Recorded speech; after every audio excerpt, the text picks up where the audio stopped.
গাজায় আবারও হামলার তীব্রতা বাড়িয়েছে ইসরায়েল। গত 24 ঘন্টায় দখলদারদের হামলায় অন্তত 63 ফিলিস্তিনির মৃত্যু হয়েছে। এ সময় আহত হয়েছেন ৪৫ জন।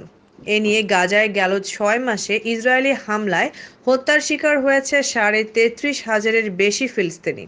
এদিকে বিশ্ব স্বাস্থ্য সংস্থা বলেছে, গাজার দক্ষিণের খান ইউনিস থেকে সেনা প্রত্যাহার করলেও অঞ্চলটির ধ্বংসযজ্ঞ এবং চিকিৎসা খাতের ব্যাপক ক্ষতি হয়েছে। এই পরিস্থিতি কাটিয়ে উঠতে ফিলিস্তিনিদের আরও অনেকটা সময় লাগবে। ইউএসএইড প্রধান সামানহা পাওয়ার বলেছে, বিশ্বাস করতে কষ্ট হলেও এটি সত্য যে উত্তর গাজায় এরই মধ্যে দুর্ভিক্ষ শুরু হয়ে গেছে। জাতিসংঘ আগেই সতর্ক করে বলেছিল, অঞ্চলটিতে আশ্রয় নেওয়া প্রায় ৭০% ফিলিস্তিনি মার্চ থেকে মে মাসের মাঝামাঝি সময়ে দুর্ভিক্ষের সম্মুখীন হতে পারে।